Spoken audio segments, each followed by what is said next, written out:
Hola chicas y chicos, ¿cómo están? Hoy vamos a hacer con la segunda y última de las fotocopias de la psicología en el campo jurídico.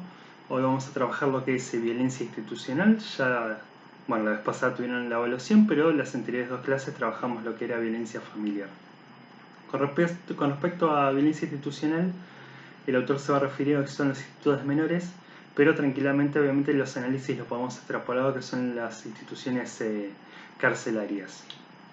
En la fotocopia van a ver que van a arrancar hablando de lo que es la historicidad, digamos, y el control de todas las instituciones. Va a decir que todas las instituciones tienen historicidad y control.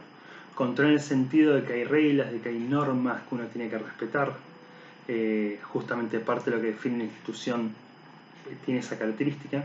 Pero después, por otro lado, va a hablar de la historicidad. Y lo que va a decir es que toda institución tiene una historia, pero que esa historia hace que las instituciones vayan adquiriendo objetividad.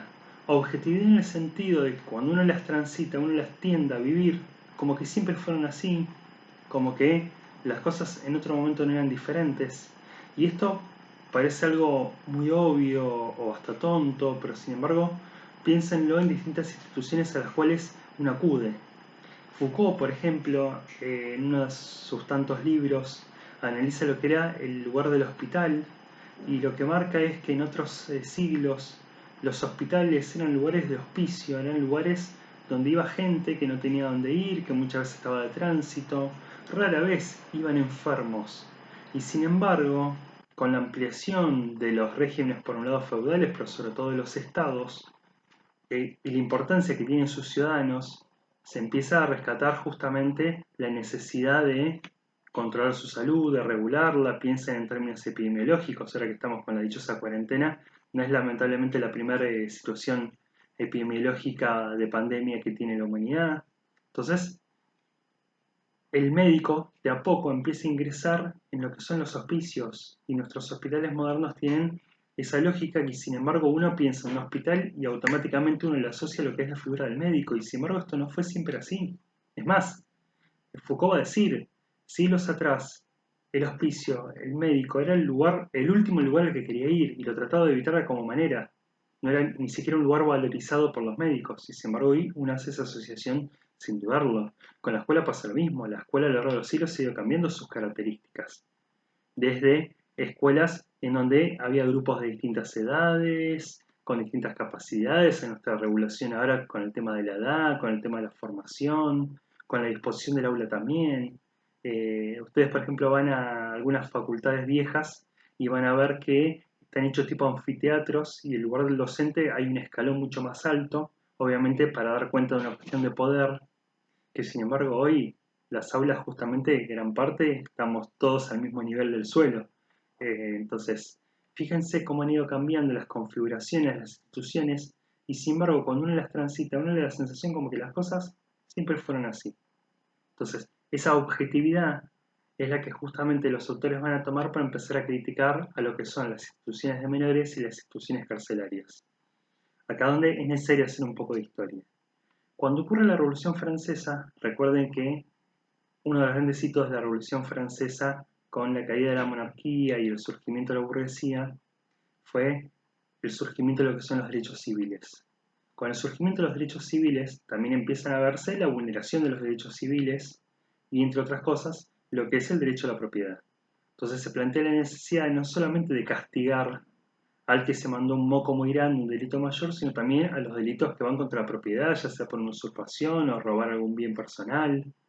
Y se empieza a plantear, gracias entre otras cosas a Augusto Comte, al positivismo que hemos laburado un poco el año pasado, una forma más humanitaria de lo que implica el castigo y generar toda una suerte de economía del castigo, como van a llamar los autores, que ya no se reduzca solamente a el castigo físico. Y es ahí donde se empieza a plantear la importancia que tiene justamente la reclusión. No significa que antes no ocurriera, pero antes recuerden que los castigos generalmente eran físicos, eran públicos, eran torturas, y se empieza a plantear una forma más humanitaria de castigar al que delinque. Ahora bien, hasta ahí uno diría en los papeles, fantástico. ¿El tema cuál es?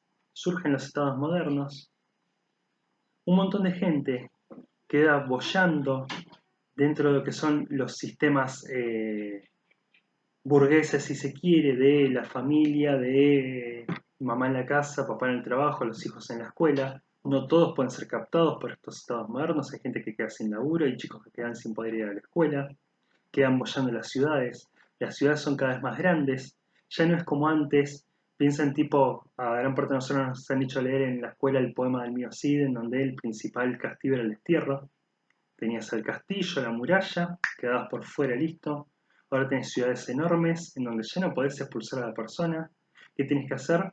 Tenés que recluirla. Muchos autores van a remarcar que nuestras cárceles tienen como origen los famosos asilos, que los asilos eran instituciones donde iba a parar cualquiera que no entraba dentro de este circuito, como yo les digo, burgués. Uno tiende a asociar el asilo a un geriátrico, y en realidad no, los asilos eran estas instituciones que surgieron junto a los estados modernos, entonces cualquiera, no solamente el que delinquía, el que mentalmente no estaba bien, el que estaba en la calle, ya sea porque no tenía dónde vivir o por ocio, todo aquel que no entraba dentro de este circuito socialmente establecido iba a parar al asilo. ¿Con qué finalidad? Reclusión, controlar y eliminar. Entonces, lo que van a marcar muchos autores es que nuestros institutos de menores y nuestras cárceles, e incluso muchos autores van a incluir a los neuropsiquiátricos, los llamados antes manicomios, que van a tener esta lógica, que si bien tienen objetivos explícitos, porque la cárcel supuestamente va a resocializar y el neuropsiquiátrico va a curar o corregir esa razón desviada, después uno ve que en la estadística cuántas personas que han transcurrido por la cárcel se logran resocializar y cuántas personas que han quedado en un neuropsiquiátrico público se logran curar, sino que en realidad ese es el objetivo explícito, pero que el objetivo implícito sigue siendo el de la lógica del asilo originario de los estados modernos, que es controlar y eliminar. Entonces, una discrepancia entre lo que se dice y obviamente lo que se hace. Piensen en la política, por ejemplo, donde sea por excelencia, una cosa es el discurso manifiesto, otra cosa es los hechos o cómo después pueden llegar a actuar. Acá pasa algo similar. Hay un sello originario, que ahí es donde yo por eso les remarco esta cuestión de la objetividad e historicidad de instituciones, que muchas veces se pierde, pero que se sigue manteniendo ese sello originario de controlar y eliminar a la persona que la transita. Con respecto a los institutos menores, ya en el 1500 tenemos algunos intentos para delincuentes menores, que generalmente eran instituciones donde además trabajaban, donde había todo un régimen moral religioso buscando corregir esa conducta desviada, pero que obviamente con el correr del tiempo se va perdiendo y se empieza a ver cada vez más este sello originario de recluir y tratar de controlar y en lo posible eliminar a esa persona que está jodiendo, para decirlo en criollo, lo que es nuestra situación socialmente establecida y valorada. Con respecto a los institutos de menores actuales, si bien se han tratado de, eh, no sé si llamar flexibilizar, pero sí obviamente de ajustar a determinadas políticas, piensen por ejemplo en lo que es la Declaración Universal de los Derechos de los Niños, Niñas y Adolescentes del 89, ratificado en la Constitución del 94, pero uno ve que lamentablemente todavía sigue habiendo cierta lógica asilar presente. Son instituciones que, como uno lo ve quizás no tanto en los institutos menores porque no circula tanta información, porque obviamente las personas que la transitan son menores, uno lo ve en las cárceles, donde son instituciones donde el daño es constante, por eso van a ver que una de las políticas que se plantea hoy en día es tratar de que estas instituciones laburen la reducción de daños, o sea, ya parten de que hay daños, de que inevitablemente hay daños a la persona, hay daños desde que ingresa, desde la poca regulación, de la situación de violencia y de hacinamiento en la que están. Piensen ahora con el tema del coronavirus. Más allá de la posibilidad que hay de contagio o no, esto tiene mucho que ver con las condiciones carcelarias en las que está la gente y que en muchos casos obviamente están hacinados y eso plantea toda una crítica más allá del coronavirus a el daño que todo esto genera y por eso muchos autores plantean, ya de por sí reconociendo este daño, plantean una reducción de daños. Entonces son instituciones con muchos componentes perversos, perversos en el sentido de esa doble cara, de que por un lado se plantea cierta cuestión de compasión, de resocializar, de a veces cada tanto tirarle un hueso y que vaya algún artista a cantar a la cárcel o darle algún, llámenlo una dádiva, como va a decir el autor, porque es tirarles un hueso, es llevarles alguna zapatilla, una indumentaria, algo de comida distinto, pero sin embargo una vez que ante cualquier situación lo que se plantea es la represión. Lo interesante de esto como va a marcar un autor que se dedica a lo que es salud mental y sobre todo una crítica a lo que es los neuropsiquiátricos, que es mucho más fácil para la sociedad dirigir toda su responsabilidad a estas personas que han delinquido y a las instituciones que a la misma sociedad. Por eso van a ver que Varela y Sarmiento van a plantear esta contradicción. Se plantea que la cárcel solucione algo que en muchos casos se gestó socialmente, que si uno ve la situación de esta persona y lo que ha atravesado y cómo terminó dentro de la cárcel, uno vería que hay una responsabilidad social, pero para la sociedad es más fácil, como chivo expiatorio, echarle la culpa en forma individual a esa persona y a esa institución, cuando habría que ver si todos nosotros hubiésemos tenido, o mejor dicho, no hubiésemos tenido las oportunidades que tenemos, cuál hubiese sido nuestro destino.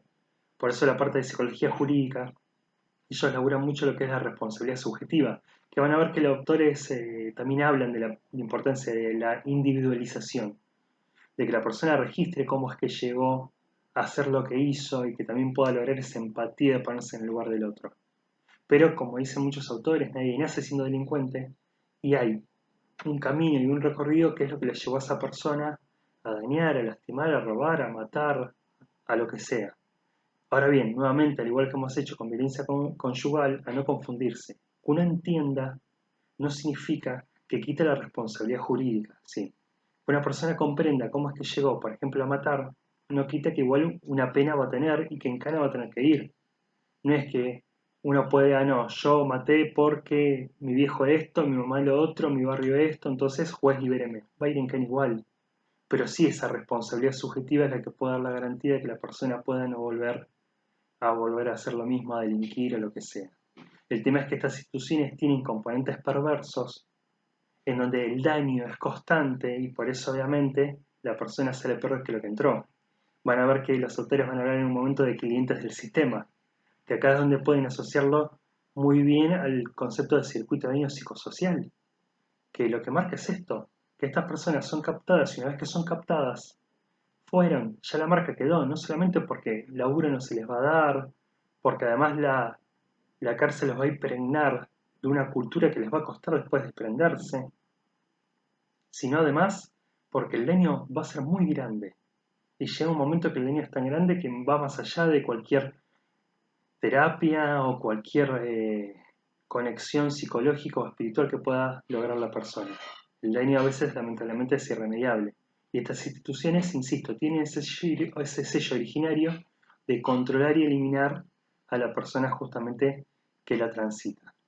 Entonces por eso se va a dar esta circularidad, estos componentes perversos y que la gente obviamente salga peor de lo que entra. Por eso hay distintas posturas, hay algunos que plantean directamente posturas anarquistas cerrarlas, este tipo de instituciones, otros un cierre progresivo, otros no, las ven correctas. A ver, lo que hoy se plantea es un abordaje justamente tratando, como yo les decía hace un rato, de reducir los daños, de que se pueda también dividir, porque no puede uno poner en la misma bolsa a todos los delitos y a todas las personas que han delinquido, sabiendo que hay realidades y motivos diferentes que llevan a delinquir a la persona. Lamentablemente las cárceles en muchos casos, si bien algunas tienen divisiones, otras es una bolsa de gatos donde van a parar todos al mismo lugar y arréglense. Entonces, se plantea toda una crítica y una revisión a las mismas, más allá si después son necesarias o no son necesarias. Chicas y chicos, a grandes rasgos es esto lo que a mí me interesa que puedan comprender y tomar de esta fotocopia.